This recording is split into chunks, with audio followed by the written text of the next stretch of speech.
Good afternoon student.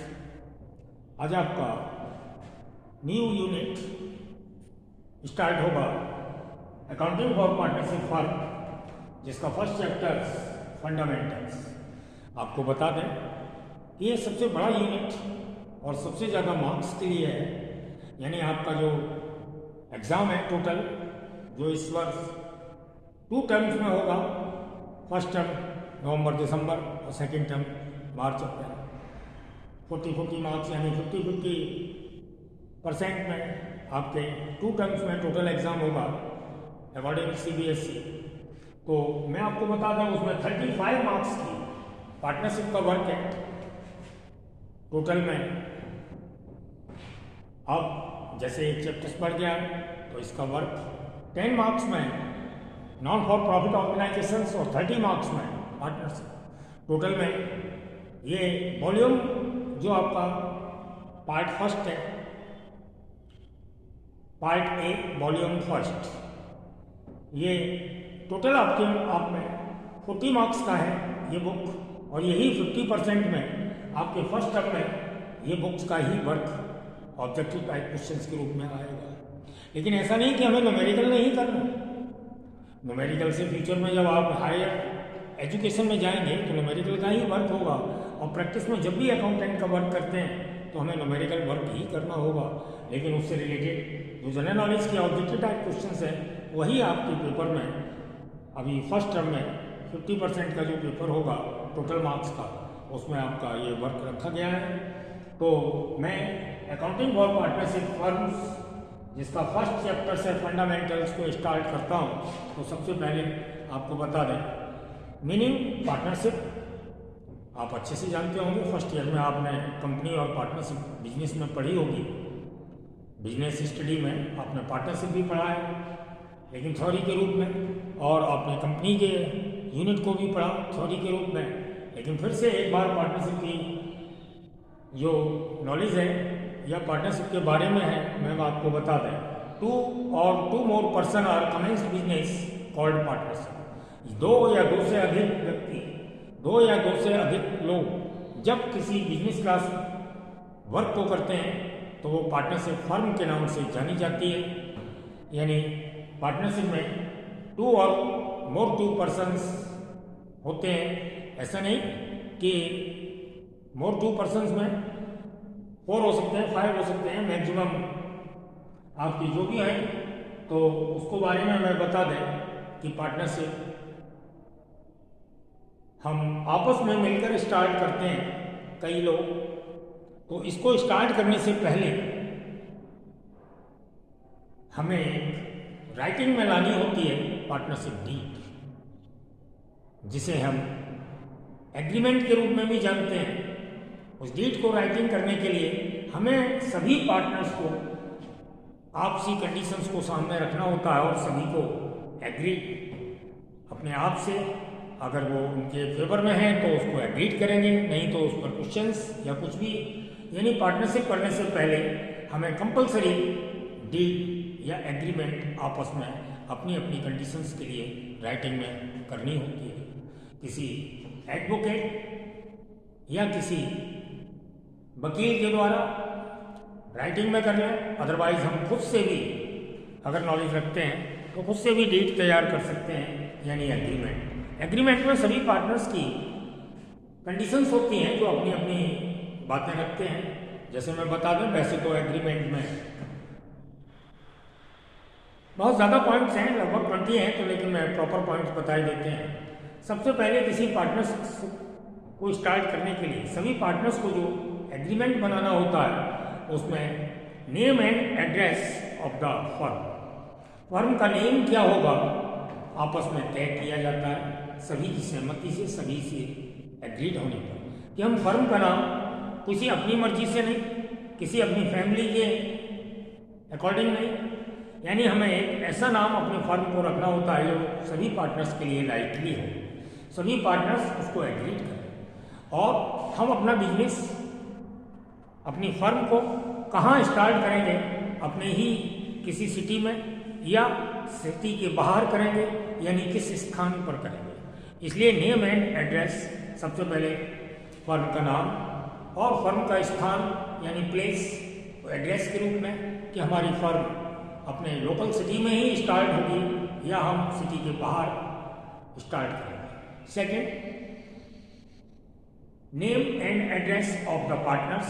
Second, हमें सभी partners के नाम पते लिखने होते हैं, जिसे नाम, पता, फ़ोन नंबर, ये सारी बातें लिखनी होती हैं। तो फर्स्ट पॉइंट में name and address of the firm, second point में name and address of the partners, और थर्ड पॉइंट में हमें नेचर ऑफ बिजनेस या नेचर ऑफ जो भी हम बिजनेस करेंगे उसका क्या नेचर होगा, यानी हम इलेक्ट्रॉनिक्स का वर्क करेंगे, इलेक्ट्रॉनिक्स का बिजनेस करेंगे, या क्लॉथ मर्चेंट का बिजनेस करेंगे, या अदर कोई मोटर पार्ट्स का बिजनेस करेंगे, जो भी है हमें आपस में एग्रीड करना होता है नेचर ऑफ बिजनेस के लिए कि हमें किस टाइप का बिजनेस करना है, किस नेचर का बिजनेस करना है।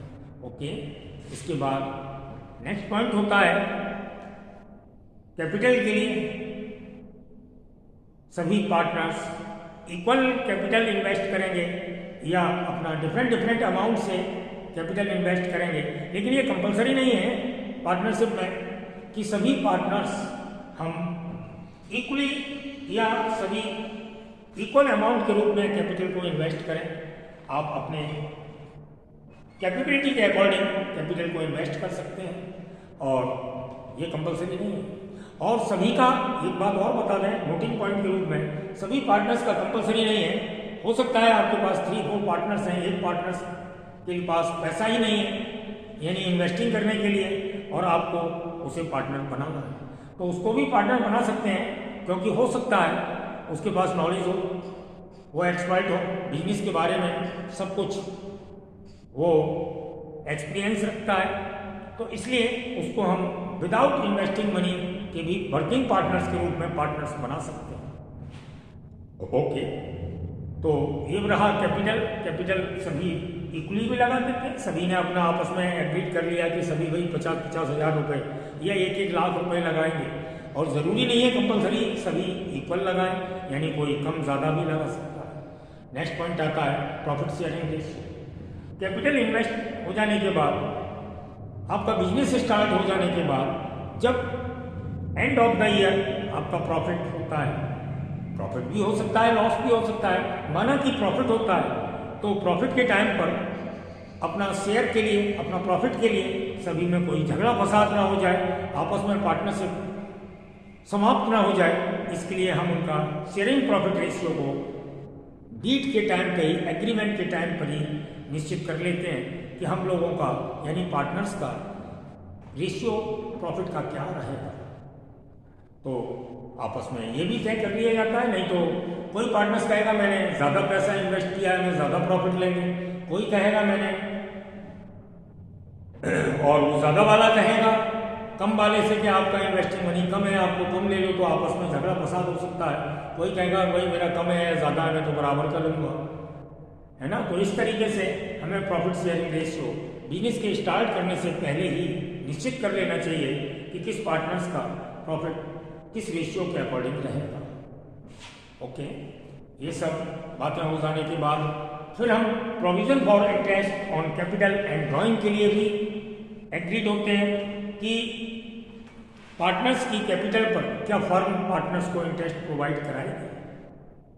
फर्म के द्वारा पार्टनर्स की इंटरेस्ट पर इंटरेस्ट दी जाती है, इंटरेस्ट ऑन कैपिटल के नाम से, और कोई पार्टनर्स अगर विड्यू करता है तो उससे फर्म के द्वारा इंटरेस्ट ली भी जाती है। तो इंटरेस्ट ऑन ड्राइंग या इंटरेस्ट ऑन कैपिटल, इसके बारे में भी प्रोविज़न होता है, तो उसको भी हमें कंफर्म करना है यानी निश्चित करना है सभी पार्टनर्स की एग्रीड होने से।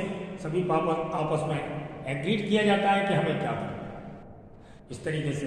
और ड्राइंग के लिए भी हमें ये करना होता है, ड्राइंग कोई ना कोई पार्टनर्स करता है तो उसकी एक लिमिट रखना चाहें कि ड्राइंग हम कितनी करेंगे, किस टाइप से करेंगे, सभी पार्टनर्स करते हैं तो हमें ड्राइंग रिव्यू भी इतना करना चाहिए कि पार्टनर्स हमारी पार्टनरशिप फर्म जो है हमारी वो कहीं लूज ना हो जाए। तो ये सारी बातें ड्राइंग के लिए हमें करनी होती हैं, क्योंकि हो सकता है कि फर्म में प्रॉफिट जितना नहीं हो रहा उतना पार्टनर्स विड्यू कर रहा है, तो इन सभी बातों की हमें एग्रीमेंट में राइटिंग करनी होती है। आपस में चर्चा करने के बाद, आपस में सहमति या एग्रीड हो जाने के बाद उसमें राइटिंग में लानी होती है। और इसके अलावा पार्टनर्स, कभी कभी क्या होता है कि हमारे जो पार्टनर्स हैं उनमें से कोई एक पार्टनर्स पहले से कोई आपस में तय नहीं है, कभी आता है कभी नहीं आता। कोई पार्टनर्स बिजनेस में टोटल टाइम रहता है, कोई कुछ समय के लिए आता है, यानी पार्ट टाइम की तरीके से एक गेस्ट टाइम घंटे 2 घंटे के लिए आ गए, कभी नहीं आए। दूसरा पार्टनर सुबह से लेकर शाम तक बिल्कुल बैठता है, अपना काम को देखता है। और कोई पार्टनर्स बिल्कुल भी नहीं आता। तब ऐसी कंडीशन में क्या होता है कि जो पार्टनर्स फुल्ली तरीके से, पूर्ण तरीके से बिजनेस में अपना टाइम देता है, वो उसके लिए एक्स्ट्रा ऑर्डिनरी अमाउंट के लिए डिमांड करता है, जैसे उसके लिए फॉर सैलरी या कमीशन या रेम्यूनरेशन।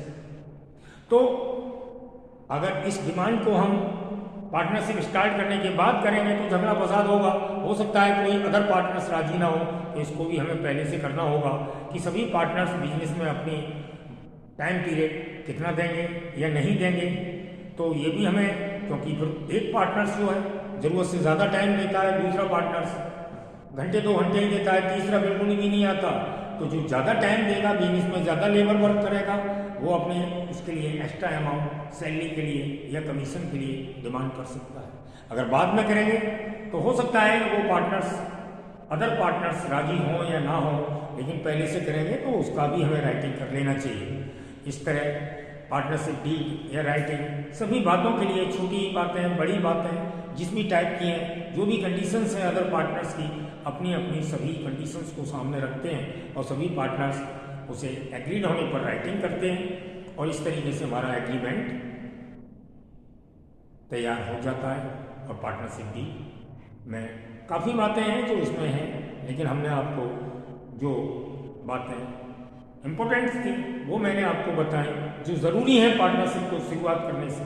आप by the way partnership start हो गई, आपने कोई भी एग्रीमेंट या डीड राइटिंग में नहीं किए, जोश या खरोश में या अपने आपस दोस्ताना अंदाज में पार्टनरशिप को स्टार्ट कर लिया, कोई भी शर्त, कोई भी डीड तैयार नहीं की, it means absence of deed. Absence of deed partnership, यानी बिना डीड के, बिना एग्रीमेंट के आपने पार्टनरशिप कर ली, तो एंड ऑफ द ईयर सबसे पहले झगड़ा फसाद होता है, वही प्रॉफिट के टाइम पर। तो मैं एब्सेंस ऑफ डीड के लिए भी कुछ पॉइंट बता दें। ये पॉइंट ज़्यादा नहीं, 5-6 पॉइंट हैं और इनको भी हमारी नॉलेज में रखना बहुत ज़रूरी है। क्यों कि जब प्रॉफिट होगा तो वही झगड़ा होगा, सब बराबर मांगेंगे, जिसका कम पैसा लगा है वो भी ज़्यादा बराबर मांगेगा, जिसका ज़्यादा लगा है वो ज़्यादा मांगेगा और कम वाला उसके बराबर मांगेगा। तब ऐसी कंडीशंस में हमारा आपस में विवाद हो सकता है, और विवाद हो सकता नहीं है, मोस्टली हो जाता है। तो हमारा ऐसी कंडीशंस में हम क्लेम करते हैं, कोर्ट क्लेम, यानी हमें कोर्ट में भी जाना पड़ता है। तो अकॉर्डिंग पार्टनरशिप एक्ट 1932 के अकॉर्डिंग जो जस्टिफिकेशन होता है वो सभी पार्टनर्स के लिए प्रॉफिट शेयरिंग रेशियो इक्वली के लिए किया जाता है। यानी डीड एब्सेंट है या साइलेंट, तो absence in deed silent absence है। उस कंडीशन में अगर प्रॉफिट शेयरिंग रेशियो का कोई विवाद होता है तो बाई कोर्ट जो जस्टिफिकेशन किया जाता है सभी पार्टनर्स को इक्वली प्रॉफिट शेयरिंग रेशियो के लिए निश्चित किया जाता है कोर्ट के ऑर्डर के अकॉर्डिंग, या पार्टनरशिप एक्ट 1932 के according by court absence and deed के कंडीशंस में सभी पार्टनर्स का रेशियो बराबर माना जाता है। इसके अलावा कहीं और कोई विवाद, जैसे मैंने कहा सैलरी, कमीशन या रेम्यूनरेशन, कब कि कोई पार्टनर जब अपनी फर्म में ज़रूरत से ज़्यादा टाइम देता है या अदर पार्टनर से ज़्यादा तो देता ही है, ज़रूरत से ज़्यादा देता है। अगर कोई ऐसी कंडीशंस में विदाउट डीड या डीड इज साइलेंट, उस कंडीशन में सैलरी, कमीशन या रेम्यूनरेशन की कोई डिमांड करता है तो कोर्ट उसके लिए जस्टिफाई उसके फेवर में नहीं करता। क्यों कि अगर ऐसी कंडीशंस थी तो आपस में पहले से हमने जो एग्रीमेंट बनाया था एग्रीमेंट बनाना चाहिए। अगर आप ज़्यादा काम करते हैं तो कोर्ट तो यही कहेगा आपस में तय करो भाई। इसके लिए पार्टनरशिप डीड के अकॉर्डिंग तो आपको कोई सैलरी दी जा सकती थी, लेकिन पहले से अगर आपने एग्रीमेंट नहीं बनाया यानी विदाउट एग्रीमेंट जस्टिफिकेशन जो होगा वो जिस पार्टनर्स ने सैलरी रेम्यूनरेशन की डिमांड की है उसके फेवर में नहीं होगा अकॉर्डिंग एक्ट पार्टनरशिप 1932 के अकॉर्डिंग। और third point, provision for interest on drawing या इंटरेस्ट ऑन कैपिटल के लिए विदाउट एग्रीमेंट कोई भी प्रोविजन नहीं हुआ। अगर आपको इंटरेस्ट का प्रोविजन करना है तो उसे ऑलरेडी पहले से डीड राइटिंग करनी चाहिए और डीड में ही ये किया जाता है। लेकिन अगर डीड हमारी साइलेंट है, एब्सेंस है, तो विदाउट डीड कोर्ट इस पर कोई भी डिसीजन नहीं देता, यानी किसी के फेवर में नहीं देता और प्रोविजन इज नॉट अलाउड आपके लिए डिक्लेयर करता है। हाँ, एक बात जरूर है जो लास्ट पॉइंट के रूप में सबसे इंपॉर्टेंसी रखती है, वो क्या है कि यदि किसी पार्टनर्स ने एडिशनल अमाउंट एज लोन दिया है,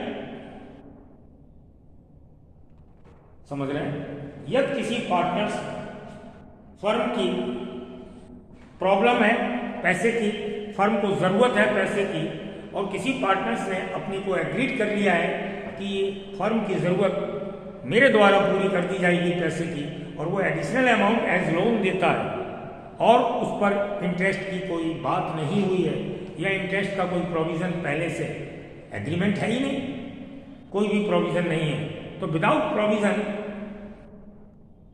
इन case of absence of deed justification जो होगा ऐसी कंडीशंस में कि किसी पार्टनर्स ने एडिशनल अमाउंट एज लोन दिया है तो उसके लिए जस्टिफिकेशन है उस पार्टनर्स को अकॉर्डिंग एक्ट 1932 6% के एट द रेट ऑफ 6% से उसे इंटरेस्ट प्रोवाइड की जाएगी। तो ये कंडीशंस थी, ये पॉइंट थे आपके absence in deed of partnership, और मैंने डीड के भी यानी एग्रीमेंट के भी आपको पॉइंट बताए, ये विदाउट डीड विदाउट एग्रीमेंट के भी पॉइंट बताए। तो पहले तो ये जब पार्टनरशिप स्टार्ट हो तो मैं अपनी ओर से कहेंगे विदाउट एग्रीमेंट कभी किसी को पार्टनरशिप नहीं करनी चाहिए, क्योंकि हम झगड़े फसाद को इन्वाइट करते हैं, हमारी पार्टनरशिप में विवाद होगा, पार्टनरशिप समाप्त हो जाएगी। इसलिए और एब्सेंस इन डीड है तो फिर जो भी डिसीजन होता है वो बाई कोर्ट के थ्रू होता है, और कोर्ट भी एक्ट के अकॉर्डिंग 1932 के अकॉर्डिंग पार्टनरशिप एक्ट है जो उसके अकॉर्डिंग अपना डिसीजन या जस्टिफिकेशन करता है। ओके, अब ये सब बात हो जाने के बाद पार्टनरशिप में आगे हम बताएं कि जब पार्टनरशिप स्टार्ट हो जाती है तो डीड के बाद एब्सेंस इन डीड के बाद पार्टनर्स की capital two types, partners capital two types होती है। एक होती है फर्स्ट फ्लक्चुएटिंग कैपिटल और सेकंड होती है फिक्स कैपिटल। सबसे पहले मैंने आपको पार्टनरशिप के बारे में बताया और उसके बाद आपको पार्टनरशिप डीड यानी एग्रीमेंट और एब्सेंस इन पार्टनरशिप डीड, जब पार्टनरशिप डीड एब्सेंस है उसके बारे में भी बताया। अभी बीच में आपको एक बात और बता दूं, पार्टनरशिप जब की जाती है तो सभी पार्टनर्स के राइट्स क्या होते हैं। तो प्रॉपर में पार्टनर्स के राइट्स हैं, फर्स्ट प्रॉफिट पर तो राइट्स होता ही है, अदरवाइज लॉस भी होगा तो उसको बियर करना होगा। तो फर्स्ट तो ये है कि पार्टनरशिप में जो भी प्रॉफिट होगा सभी पार्टनर्स का उस पर अपने अकॉर्ड शेयरिंग प्रॉफिट रेशियो के अकॉर्डिंग राइट्स होता है।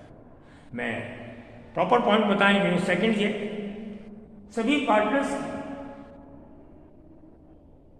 जो पार्टनरशिप की जॉइंट प्रॉपर्टी है उस पर भी राइट्स होता है, यानी पार्टनरशिप में जो जॉइंट प्रॉपर्टी है सभी पार्टनर्स की प्रॉपर्टी है उस पर भी सभी का राइट्स होता है।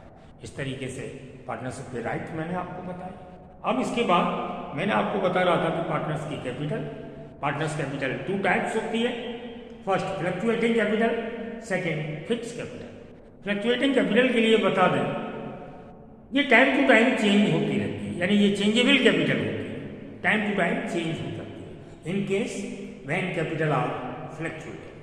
अगर क्वेश्चंस में फ्लक्चुएटिंग कैपिटल के लिए लिखा हुआ है कि पार्टनर्स की कैपिटल फ्लक्चुएटिंग है, तो उसके बारे में बता दें कि इसकी जो कैपिटल होती है वो चेंजेबल होती है, यानी टाइम टू टाइम वो चेंज होती रहती है। क्वेश्चंस में कुछ भी ना लिखा हो, आपके लिए कोई इंस्ट्रक्शंस नहीं है कि पार्टनर्स की कैपिटल फिक्स है या फ्लक्चुएटिंग है, तो हमें अपना वर्क फ्लक्चुएटिंग कैपिटल के अकॉर्डिंग ही करना होता है। सेकंड होती है पार्टनर्स की फिक्स कैपिटल। फिक्स कैपिटल में सबसे पहली बात तो ये है, डिफरेंस के रूप में बता दें, पार्टनर्स कैपिटल का एक ही अकाउंट बनता है इन केस फ्लक्चुएशन कैपिटल, और फिक्स कैपिटल होता है तो हमें पार्टनर्स के दो अकाउंट्स बनाने पड़ते हैं, एक तो पार्टनर्स फिक्स कैपिटल अकाउंट, दूसरा पार्टनर्स करेंट अकाउंट। तो यहाँ पर दो अकाउंट बनते हैं, एक तो फिक्स कैपिटल अकाउंट और दूसरा पार्टनर्स का करेंट अकाउंट। तो मैंने आपको बताया एक पार्टनर्स की कैपिटल फ्लक्चुएटिंग है तो हमें पार्टनर्स कैपिटल अकाउंट्स ही बनाना पड़ता है ओनली, और पार्टनर्स की कैपिटल यह जो फिक्स है तो एक तो फिक्स कैपिटल अकाउंट के नाम से बनेगा, दूसरा करेंट अकाउंट। यानी फिक्स कैपिटल जो एक बार इन्वेस्ट हो गई वो ना कम होगी ना ज़्यादा होगी। हाँ, इन रेयर केस, इन कंडीशनल वो ज़्यादा भी हो सकती है, यानी एडिशनल कैपिटल इन्वेस्ट की जा सकती है, और कम भी हो जाती है इन condition at the time of capital adjustment, refunded capital के रूप में वो कम भी हो जाती है। तो वैसे तो नॉर्मली या जनरली पार्टनर्स की कैपिटल जब फिक्स होती है तो वो फिक्स ही बनी रहती है, यानी वो ना ही ज़्यादा कभी हो सकती ना ही कम हो सकती, इसलिए इसका नाम फिक्स कैपिटल रखा गया। इन कंडीशन मैंने बता दिया, वो इंक्रीज भी हो सकती है, डिक्रीज भी हो सकती है, लेकिन कंडीशन मोस्टली नहीं। और करेंट अकाउंट जब बनाते हैं इसमें सेकंड, तो करेंट अकाउंट इसलिए बनाते हैं पार्टनरशिप के टाइम पीरियड में कोई भी जो एक्टिविटीज़ होती हैं, जैसे प्रॉफिट है, ड्राइंग है, या पार्टनर्स की सैलरी है या इंटरेस्ट है, सभी ये करेंट अकाउंट में सारी एक्टिविटीज़ की जाती है। पार्टनर्स की फिक्स कैपिटल में केवल कैपिटल ही रिकॉर्ड होती है और कुछ नहीं। ओके, तो ये आपको पार्टनर्स कैपिटल के बारे में बताया। अब इसके बाद मैं पार्टनर्स कैपिटल का फॉर्मेट बताएंगे, पहले फ्लक्चुएटिंग कैपिटल के लिए और बाद में फिक्स कैपिटल।